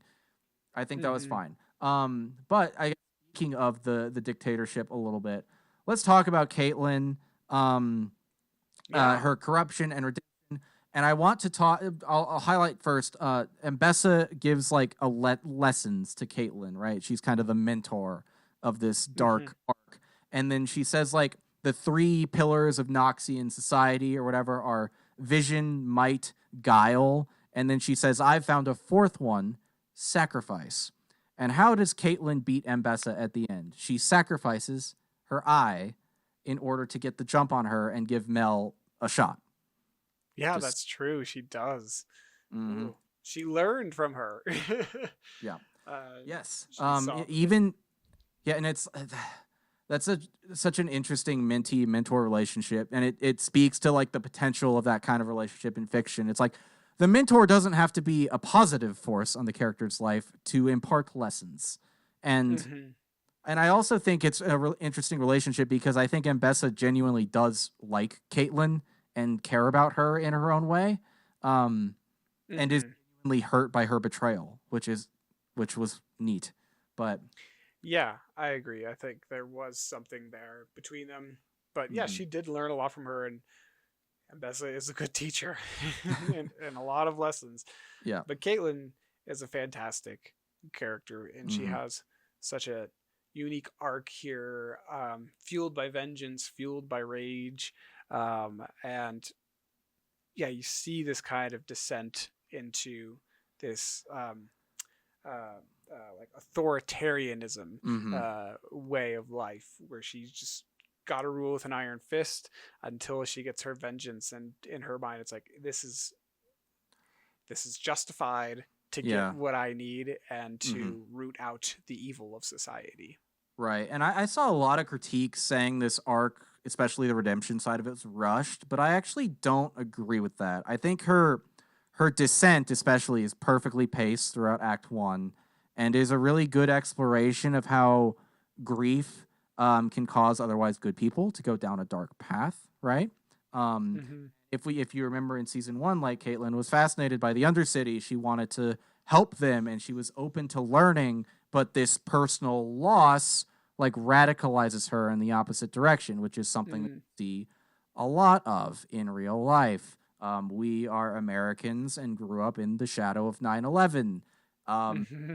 and that happened here. I like people lost their fucking minds after 9/11 for a Oh really yeah. long time. But you also have the element that personalizes it to her, where she blames herself for this, her mom's death, because she had a shot where she could have killed Jinx in the season one Yeah, that's finale, true. and she doesn't take it. And then you have the like false flag thing or attack enabled by Mbessa, which pushes her from just grief into rage, because it's like it's a memorial and they attacked it and that's awful. And like we talked about the music video stuff before, like I can see how people are frustrated that the dictator era is over in a song, but it worked fine for me. Yeah. I didn't need to see all the violence and all the persecution. I got enough of that. hmm yeah. Especially like with the side characters, like how they like kind of ruled with that iron fist. Like hmm I can't remember the name of the guy that Rictus. was like, yeah, yeah, Rictus, and how he just like beat the shit out of that Jinx head guy, hmm and like it just felt like a POW camp in a way, like when they were just like forcing them to like stand in a line, like, Yeah, it's but a he just went to checkpoint. town on this guy, and it was brutal, and Yeah. that's all that I really needed to hmm see the descent. yeah. Yeah, and I like, and people say the redemption is rushed, but I think the reason it works is even when Caitlyn is still the dictator and she's like working with Ambessa and Singed on these different projects, like you still see the read I get from her is that she sort of in a moment of grief signed up for something that she didn't fully understand and doesn't really know how to navigate her personal need for vengeance with what she knows is wrong and doesn't know how to get out of this position, right? Because Mm. she always has these lines where she's like, I didn't know this would go on so long. Why is peace always the justification for violence? Which is a great line. And That's a great line. and then it's like it's cute the way she comes back to like the side of good because she runs into Vi. Vi calls her cupcake once and then she immediately fucking folds and is like, Yeah. I recognize that I was here hunting the guy who I am now learning is your father. I'm going to abandon that right now. And Yeah. on your side again. We're gonna do this whole little plan and it's gonna be great. I like and I enjoyed the way her redemption is done, less through her apologizing to the people she hurt and more through her taking actions meant to heal the wound she's caused, right? Like like I said, she immediately betrays Mbessa to go help Vi. As soon as Vi needs her help, she's gonna help Vi. Oh yeah. She doesn't lash out when she realizes that Jinx was there, and Vi chose not to tell her. She's a little Right. upset by it, but she doesn't say a fucking thing. And then when Jinx is in prison, she brings Jinx food herself, and Mm-hmm. she makes sure there are no guards around so that Vi can easily go and release Jinx, knowing there is a chance that Vi will just leave with Jinx and they'll never see each other again. Um, and like I understand why people desire a more reconciliatory conversation between the two of them, but I think the way the show goes about it actually shows how willing Kate is to make amends for what she's done, because she's like making real sacrifices. She's entirely abandoning her quest for revenge in any way, Mm-hmm. just because she like loves Vi. Like she's doing the Yeah. Oh, absolutely. She's a very nuanced character, mm-hmm. Caitlyn, over time. She really grows into it. Like I Yeah. remember like in the first season, she just is like so out of her depth when Vi's like, "Oh, the Undercity's going to eat you alive. Like Mm-hmm. you're not going to survive a day down there." Yeah. And it just feels like she's grown a lot from this enforcer character to Mm-hmm. someone who's understanding that vengeance is hollow. It's not gonna. It just leads to more uh, pain for Yeah. everybody. Mm-hmm. But I really did think that the romance between Caitlyn and Vi, it's very strong, Mm-hmm. and I think it that feels more central to the story this season than it did last. Like it was still there last season, but I think Mm-hmm. it's very powerful. And I mean, goddamn, whenever I get on my feed these days and I see like any kind of Arcane posts, it is just like everyone's behind it. Everyone wants these two to be together. Yeah. It's just like maybe my algorithm's just fucked, or Mm-hmm. maybe just all the fans of Arcane are just horny for these two girls. Dude, Arcane Twitter throughout the run of this show was basically just thousands of the horniest lesbians I've ever seen and me. Hey, okay. It was very That- funny. I'm It was really funny. right on. Yeah, right but on. it's kind of incredible how well done this romance is. It's the and also not that sex scenes need to be earned necessarily. You can just have them because it's part of life. But never has a sex scene been so earned as this one. Never has a successful romance been so earned as this one, because put both of these characters through the ringer so many times. They were so mean to them for so long. Mm-hmm. It's like you just want them to be fucking happy. You just want them to make it. And Yeah. it was like the main source of anxiety for me about the characters going into the finale. It's like, and like if one of them dies, it's gonna be too sad. It's Yeah. it's gonna be too They both need to sad. make it through. Yeah, Yeah. they've earned it. They get to be happy, and there were so many things like going into the finale. I heard that a part of League of Legends lore that I did not know about, that had me worried, because there's a song. Someone was like, "Wait, why is the Remember Me music video thing supposed to be about Vandra's memories, but then it's kind of about Vi's memories?" And then someone's like, "It can't be about that thing from the League of Legends lore where Vi is an amnesiac, right?" And I was like, no, they can't Oh no. do that. So No. yeah, it would have been too sad. It, like, like apparently Yeah. lore of the games, like Vi doesn't really remember who Jinx is. She knows they have some relationship, but doesn't know what it is. Oh yeah. And it's like That would be sad if she just forgot who Yeah. Caitlyn was, or I just was about like- their relationship.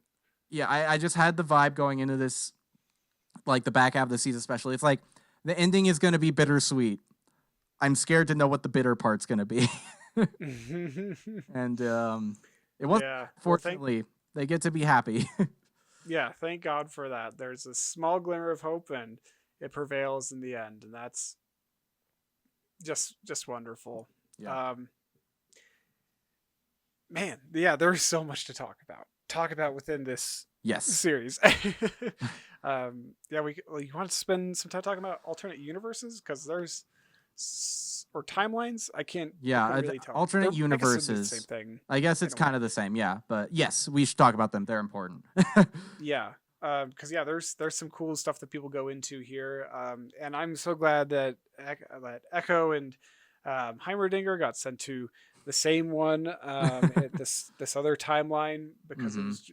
it was just very cute to see Jinx and Echo having this romantic relationship with one another. They Mm-hmm. make for a great couple, in my Yeah. opinion, but they also um, seem to vibe in a very similar way that they did like in the first, because I feel like I remember in like the first arc Mm-hmm. of the first season that they were more buddy, Yeah, they're but super close chummy. because they're like the same age about, and like everyone else is older, so they're like little. Hmm. Um. But yeah, that whole universe in general was just fascinating because it was this place where um, Hextech didn't exist, and from Mm-hmm. what I can tell, Shimmer doesn't exist. Like the Yeah. Piltover and Zon are kind of prosperous, and everything seems balanced, and people Mm-hmm. seem happy and thriving, and it's like, wow, it kind of makes you question for a second, like, was Hextech ever a good idea? Like, did that actually improve things, or did it Mm-hmm. make things worse? Yeah. It was very neat, and Heimerdinger's such a little homie, sitting around singing his song and Yeah. then making Very that Bob sacrifice Dylan at the sounding end. song. Yes, very Bob Dylan. Yeah. And he makes that heartbreaking sacrifice. His music's heartbreaking. I Mm-hmm. love that little guy. He's so cute and so fun. Yeah. So there is a potential criticism of the ending of the show where um no one acknowledges that Heimerdinger died after it happens. Um Yeah. but I've learned something about his species. Yordles, if you remember, is what they're called. Mm. But apparently Yordles don't die. And even when they do die, they just kind of like respawn at this tree or whatever. So he's okay. He's gonna Oh yay! Yay! Heimerdinger's alive. but I have a theory that while the corruption affecting Echo's tree in the main universe was just a side effect of Hextech, which, by the way, another thing that's never touched on again. Is Echo's tree going to be okay? Like the little fire? I was wondering that too. Yeah, but whatever. But I think that was just a symptom of like corruption from the hex tech, or at least the way they were using it. I don't know. I think the anomaly itself that appears and they're like, what the fuck? And it transports them. I think that is disconnected and is actually placed there deliberately by alternate universe Victor, because it seems to send all of them to exactly where they needed to be for the lessons they needed to learn, right? So Jace is sent to an apocalypse. Sorry, buddy. You drew the short the stick here. The worst one. Yeah, where he witnesses the worst possible outcome of his and Victor's creation, like the fallout of all their good intentions, right? Heimerdinger is sent to a thriving alternate universe where Zahn is like, doing great, but he's sent back in time where he has to wait for like 3 years about for Echo to get there. Which he bears witness to the good that even humans with shorter lifespans can accomplish. Yeah. If we remember, I think Heimerdinger's main flaw in the first season is that he has no real empathy for like humans needing things at a quicker rate. He is a very long-lived species, and remember they're going to develop that tech that can save Victor's life, and he's like, well, given a decade of research, it can be great for testing or whatever. It's like, dude, he's going to die like next week. Yeah, like we need to speed this along. Yeah.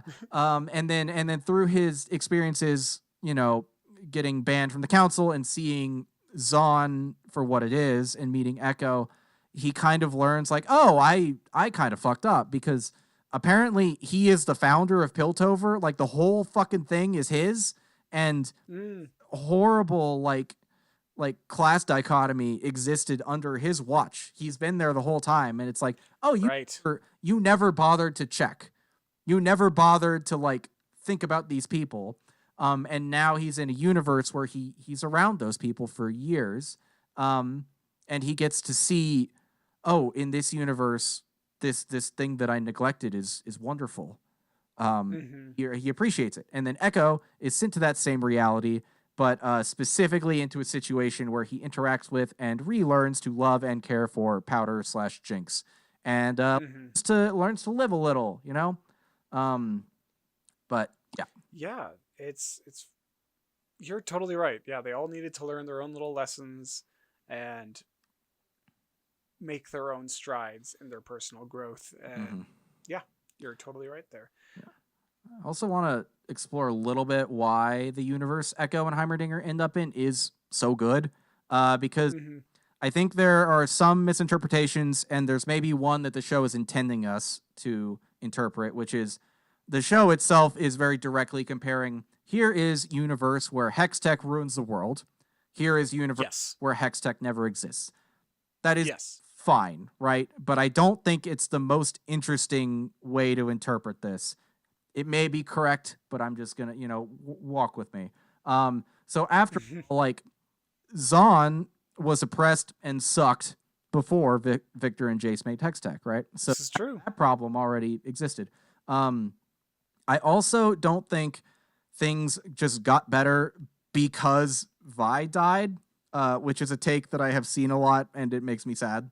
I think what probably happened, at least this is the way I'll choose to interpret it because it's the most interesting, is that on the Piltover side of things, the higher-ups and the enforcers seeing a child die in their city as a result of being so desperate, like maybe sparked some topsiders to have a bit of empathy and institute some systemic change. And on the Zahn side of things, maybe seeing their friend's daughter, who they promised to take care of, get killed, inspired Vander and Silco to reconcile. And the combination of those things allowed the two of them to finally realize the vision of a free Zahn that they had all those years ago. I also think, just an interesting note, that the last drop, the bar, is above ground in this universe. And it seems Oh yeah. all of the people of Zahn live on the surface here and moved out of the fissures, which I think is signaling that maybe there's another signal that there's like change in the relationships between the two halves of the city. Because, the like fish merchant guy is on the bridge. The whole bridge is like a market now, whereas before, Yeah. like dividing line. But yeah, I think that's a really good read. I also think that I don't know if it could have been just inspired by one death of one girl. yeah, Like, yeah, that could definitely be a trigger for things, but I think maybe there's something a little bit more there of just mm-hmm. something that maybe they're not showing us, yeah, of just maybe there were just some more open-minded people in this world, mm-hmm. who are more like how Heimerdinger became, yeah, here. And mm-hmm. we're just like, we're all the same people at the end of the day, because I think that was one of the things in season 1 where it's like, oh, all the Undercity people are disgusting. Mm-hmm. We can never associate ourselves with them. They're criminals, they're thieves, they're sick. Yeah. And we're elite. We're healthy. We're good people. Mm-hmm. I think there is just this element of just systemic classism that is prevalent, Mm-hmm. Especially in season 1, and maybe that just wasn't as much of a thing in this world. But Yeah. I like both of those takes that you just went through. Yeah. Apparently, this has been refuted by one of the writers, but there was I thought it was like official on a League of Legends website or something, but apparently not. But it said the post said that Vi and Caitlyn are together in every universe except the one where they both die, which, if it weren't refuted by the writer, would play into what you were just saying, because it's like, oh, it wasn't just the death of Vi, but Caitlyn, the little tiny daughter of one of the most prominent families in the city, also dies. And maybe that would have been enough. Combination. So we can also just choose to ignore what that writer said because it's not in the show. So Who needs them? Yeah. But yeah, shifting gears though back to the main universe, like the final battle, I think, is awesome. And Jinx, Echo, Kicks ass. Zonites coming in as reinforcements is like a perfect sequence. The music and the way the scene like gradually reveals who all is coming to help just like lays out this perfect escalation of awesome. The whole scene exudes let's fucking go. Like it's so Oh yeah. cool. It's very appropriate for the moment. Like Mhm. everything's building, it's this very intense choreography. Piltover's losing very horribly, and the Zonites, Jinx, Echo, they come in literally as the last line of defense. They come in Mhm. clutch, and I just really love how Echo uses this like time travel mechanic that he picked up in the other universe to just get like keep getting do-overs like in a video game. So it's just Yeah. like okay, rewind 3 seconds, come back, and then zoom around and get him this way, and then he has to go back even further and Mhm. further and further. Yeah, he has to push the limit.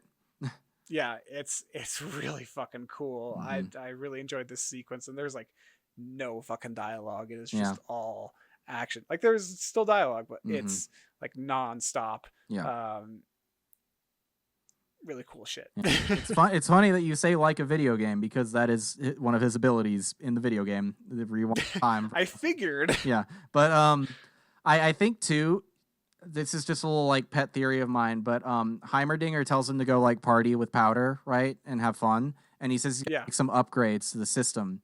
I think Echo is able to go back farther in time because of upgrades that Heimerdinger made to the system without telling him. Because he A homie. tell him, yeah. Homie for life. Yeah, no, it's a great action sequence. It's so cool. Mm-hmm. It just works. It's great. It really does. One final thing I want to talk about, and this is a Yes. chunk of what my YouTube video is about that is out. Please go watch it. The council table, healing and kintsugi. So why the fuck am I talking about the council table? It gets blown up at the beginning of the season, as we know. Lots of people die there. Yes. But then we see it again later in the show. And when we do, it is reassembled and held together by this gold adhesive material that kind of stretches out across the surface of it, right? Right. And this is a thing in the real world. It is called kintsugi. It's from Japan, and it is an art form of reconstructing broken pottery and objects with this shiny gold adhesive. And it ties in with this philosophy called wabi-sabi, which is an embracing imperfection and saying that's like part of what makes you who you are. And the purpose of kintsugi is saying like, look, these breaks are not flaws in this bowl. Say they are part of the bowl's history, and now we're going to highlight them and make them beautiful. And it tells a story, and you pass it down. And every week is a new story, and it makes this bowl more and more unique over time. And this this theme is verbalized directly to Victor by Jace.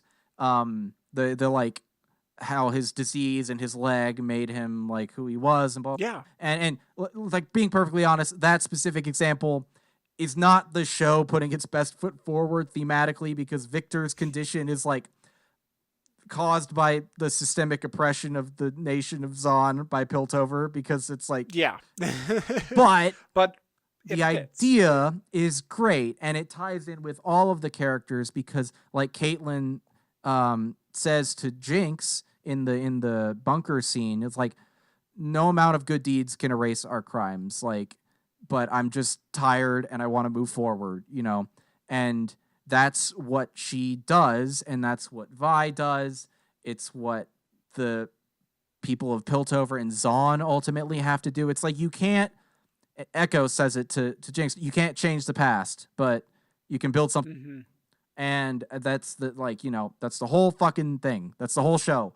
And it ties into the alternate universe. Sorry, you were about to say something. Go for it. No, I was just going to say that's it is such a beautiful idea because we are the the culmination of all of our mistakes, but we're also the culmination of all our successes. Mm-hmm. And yeah, when you fall over, you break a bone, it heals and it becomes a story. It becomes part of your history. Mm-hmm. You get an injury, maybe you can't do everything the same way anymore like you used to, but that's kind of the beauty of it. And that is the beauty of like what Wabi Sabi, Mm-hmm. just like you were saying, it is recognizing the imperfections as perfection, recognizing those small little nuances as beautiful. Mm-hmm. And that's, I think it's, yeah, that is a very beautiful visual metaphor with the council table that I didn't really pick up on. So Yeah. I'm glad that you brought it up.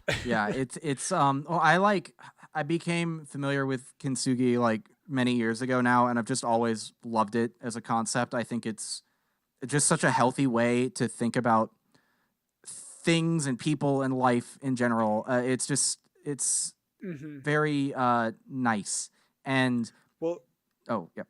yeah, when you think about like the going back to like Caitlyn's like desire for vengeance, and Mm-hmm. they're talking about this hole inside of her, and it's like it's never gonna go away. It's just gonna get smaller and Mm-hmm. smaller and smaller. It's like you have to process the grief and you have to like work through it. Yes, you're never gonna lose the memories of your parents. They're always gonna be there. Mm-hmm. Um, unless someone burns through them, like in Vander's case. But it's gonna be part of who you are. It's your story, and you know, you can't. Vengeance isn't gonna get you anywhere. Mm-hmm. It's just gonna it's gonna cause more pain and heartache. But if you can find something to fill that hole that isn't destructive, it's Yeah. constructive. It's gonna be much more meaningful in the long Yeah. run. Or you learn to make peace with it. It's like all Yes. I forget what like the thing about scars, right? It's like scars, the inside and out. Because the thing, if you have scars, you're still here. That's what's amazing about them. Because scars are wounds that have healed. They've left their mark on you, but you're still here and you're still moving forward. And that is, I think, what this is all about. I mean, scars are literally just like scars in the pottery. It's just highlighting them, but it's Mm-hmm. in with the theme about what Vander says in the alternate universe to powder. It's like one thing I've learned being a bartender, as good as it feels to pour everyone's drink, you need to fill your own cup every once in a while too, because Yes. it's it's a very nice sentiment about self-care, I thought, because and the way the show approaches it is really smart and healthy because it contextualizes taking care of yourself as part of a broader process of caring for others too. A lot of Mm-hmm. There's a lot of um stuff, especially online, that's kind of toxic positivity adjacent, but it's like people being like, oh yeah, I don't want to like give my energy to this type of thing, or like, oh, if someone, it's like I just can't be there if someone's like going through a really tough time, like I just can't deal with that weight right now, I got to think of myself, stuff like that. I'm giving bad examples of these, but so much of that type of stuff seems to pass off what they claim is self-care, but is really just valorizing selfish behavior. I'm talking. Have you seen Mm-hmm. that before? Where I think so. Yeah. yeah, It's yeah. yeah, I get what you're saying. Yeah, I yeah, can't and think of it's an example, but yeah, yes. I know I'm failing to think of it too, but it's like why I prefer this is it's like no, if you're a good person, you're a good friend or a good family member, it's like if people are coming to you with their troubles and like things they're going through, that means they trust you, and that means you should try to be there for them sometimes. It's like, but you can't always be there for everyone unless you've taken care of yourself a little bit. You have to make sure you're in a space where you can be there for other people, and that requires filling your own cup because Echo is only able to bring Jinx back from the brink of suicide because he, took some time in the alternate universe, lived a little, fell in love, I guess. Mm-hmm. Jinx is only able to sort of sacrifice herself kind of for her sister because she sort of started to self-actualize in a healthier way by that point.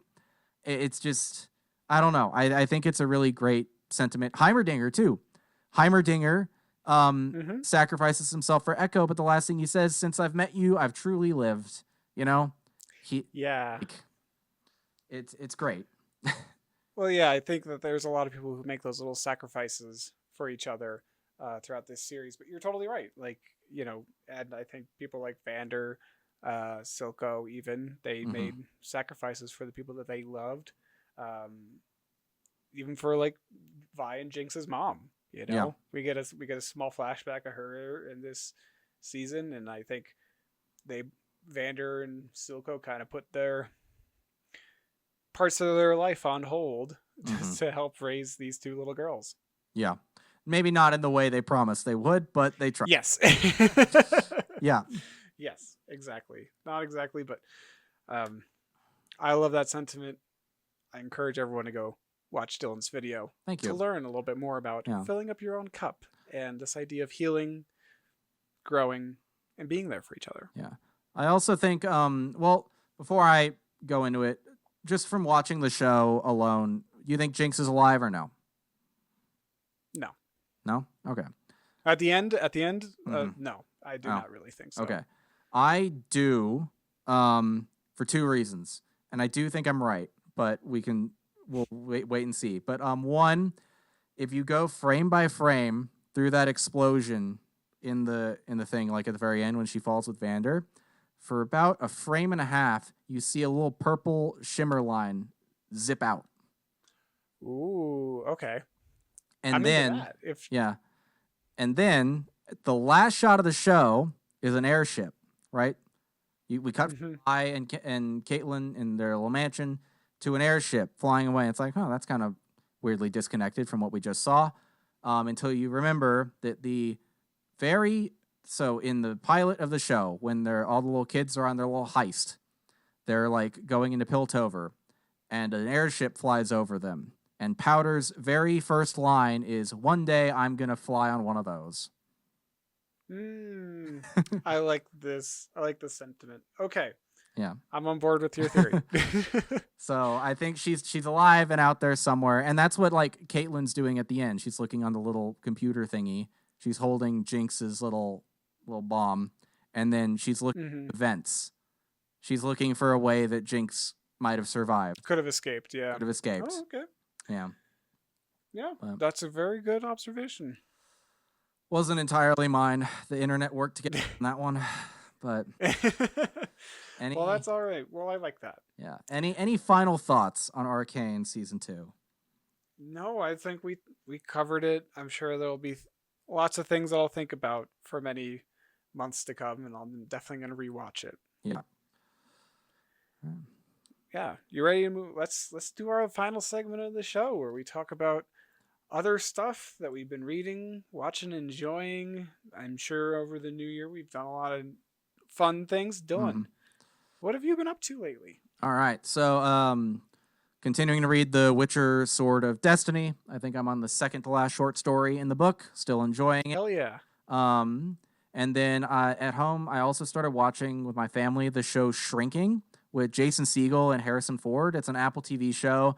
It's for some reason I just assumed it was a similar premise to that Matt Damon movie Downsizing, where he gets like Me really too. little.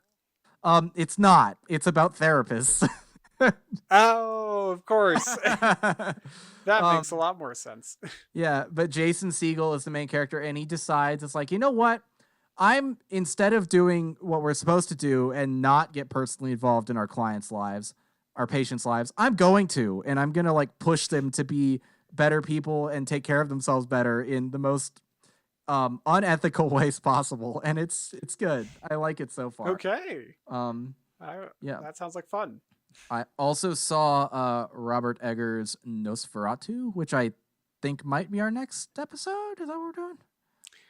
I'll need to see it, but I'm down to All right. talk about it. Yeah. Well, if we don't do an episode on it, I liked it. I thought it was cool. I'll not talk about it too much in case we do an episode on it. I hmm also saw the Timothy Chalamet Bob Dylan biopic, A Complete Unknown. I liked it a lot. Nice. So good shit. That looks like a really cool movie. I love Bob Dylan. Bob Dylan seems very interesting. I also went to see The Lord of the Rings, The War of the Rohirrim. It was okay. Oh Yeah. no. Dang. There was some stuff I liked in it, but it's the villain is just like boringly evil. Like, just they found no way to make him interesting at all. Mm. Also, like, so I'm forgetting her name. Miranda Otto, I think, who plays Eowyn in The Lord of the Rings, does like narration, opening and closing narration for the movie, which is cool. But there's like a thing at the start where, because it's like about a Rohirrim girl, like a princess or whatever. And the narration is like, yeah, but don't look for her name in the song books or whatever because it's not there, or some line like that. Mm-hmm. I think it's trying to like hand wave away why this girl is never mentioned in the Lord of the Rings or something. I don't really know, Yeah. but I'm like, oh, okay. I wonder why this girl is not in any of the songs or anything like that. I wonder what's going to happen in this movie that would indicate why she's been erased from history. Fucking nothing. There's no reason for that. Well, that's a shame. Yeah, I was kind of like, I got to the end of the movie and I'm like, why wouldn't they sing songs about her? She did a lot of stuff. She kind of She's a little them. badass. Yeah. Okay. Very weird. Like, Hmm. watch it on Max or whatever. I think it's out now. Apparently they only made it so they could keep the film rights to some of Tolkien's work, which is a shame, but Okay. Well, I want to see that, so I will still watch it. yeah, you should check it out. And last night I started Skeleton Crew, the Star Wars show. Oh, cool. It's cute. I like it. It's like I like it once the adventure starts, because the place where the like little kids live, who are the main characters, they're very clearly like trying to do a 80s coming of age movie thing. So they all live in the Star Wars equivalent of like the 80s suburbs. Mm-hmm. And it's just a little bit too one-to-one. It's too much of the suburbs. Yeah. Also too clean to be the suburbs of the 70s and 80s. So I don't like that aesthetic. I don't that Okay. the characters are like rolling out of literal garages attached to their house. I just don't. But the rest. Oh, that is a little weird. It's yeah. I think it's really annoying. But Hmm. but the main kids are charming, and they it's like, oh, they go out in the woods, like, and they accidentally find a spaceship, and the spaceship, it's geared to take off, and there they go. Oh no, the kids have been abducted. Yeah, but it's I'm gonna keep watching it. I think it's charming. It's Cool. it's funny because the opening scene is like pirates raiding another ship, right? And the captain comes in. He's got a big mask on, and Jude Law is in the show, right? He's the main actor, and I know, like, it either isn't meant to be a twist or the show is definitely for little kids, because I'm like, oh, that's Jude Law's voice under that mask. Oh, I recognize that guy. Yeah, that's easy. That's gonna be him. He's gonna show up later, and they're not gonna know he's a pirate, but then it's gonna turn out he's a pirate. Yeah, it's like an easy reveal for adults to spot.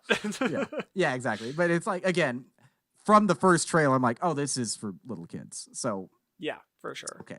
What about you? What have you been up to? Well, lots of rewatching some things, some new things. Speaking of the War of Rohirrim, I've been rewatching the Lord of the Rings trilogy. Still need to finish the third one, but it is such a blast going back into this world and just existing in it. And it's so fun. It's such a cool story. I love it so much. But yeah, thinking back on, like, I still remember like going to the theaters and watching some of these movies and like just how it felt to see like the two towers in theaters. Like, it was so fucking cool. Yeah. It definitely like of its era in a way where it's like, oh yeah, there's like not a lot of women in this movie. Like two of them. This is yeah, there's two of them or three, I guess. Three. There's three, and only one of them, or two of them get badass fight scenes Yeah. in the whole trilogy. Arwen was There's a little, originally supposed to show up at Helm's Deep. oh yeah, that would have been cool. Yeah. But it's not in the version that I saw. But No. it's still a lot of fun to watch. Yeah, magical, wonderful. Also been watching Unsolved Mysteries on Netflix. It's just like literally what it sounds like. Just these weird ass cases of just like murders or just strange stories, paranormal activities, or things like that. And it's like, we have no idea who did this or how it happened. Kit, do you? If you do, tell us so we can solve this crime. And they're really fascinating, honestly. Like, there's some head scratchers of just like, who the fuck would have done this? Like a murder in a theater, like on a college campus. What the hell? How'd this happen? Like they're really interesting. Liking them a lot. Also, RuPaul's Drag Race is back for season 17. It's really interesting so far. They always do like these season opener kind of like bits in a way, and this year it was like a Squid Games kind of ripoff. Okay.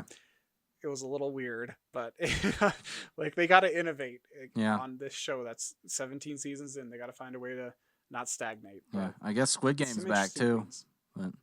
yeah, maybe I'll watch that. I don't know, but I got what I needed out of the first season. I know. I don't know if I need it.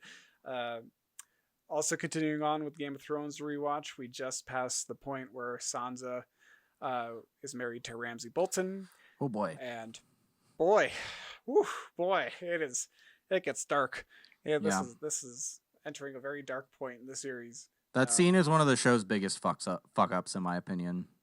Not the wedding scene, but what happens afterward. It's very uncomfortable, and I didn't need it. No, but we got it. Yeah. Anyway. Well, and also the biggest problem with the scene is it's like it's not focusing on what Sansa is going through in this incredibly traumatic moment. It's about the moment affects Theon. It's like that's bad. Yeah, that's not what we need. We needed to focus on her. Yeah. But it is still a fascinating rewatch. And man, Cersei really like bites off like more than she can chew with like arming the Faith Militant. It's just like, it's like, girl, do you not see that this is gonna like backfire on you? Like, it's so spelled out. Like, they're gonna come for you next. Like, that's why Cersei's such a fun character, because it. Remember in the books, like the first few books, you're like, oh yeah, she probably would have been like, she's the smartest one. Tywin really should have prioritized her, but he didn't because of the patriarchy. And then you start getting her point of view, and she's just like completely paranoid and fucks herself over in so many ways because everyone, even people who don't really give a shit about her, is out to get her. It's so funny. Yeah, and she's just so full of rage and like paranoid, because of the prophecy, and she thinks everyone wants power just like her. It's like, no, girl, like the High Sparrow doesn't want power. He's a selfless man in a lot of ways. Yeah, I forgot about the prophecy. You're looking at this the wrong way, girl. It's fascinating rewatch. And then also watched The Santa Claus again for the first time in a long time. Classic 90s Tim Allen film. Most of it holds up, I would say. Not all of it. It's fine. But as an adult, after seeing it millions of times as a kid, I'm like, yeah, these jokes just aren't as funny anymore. But it was still fun to watch. Yeah.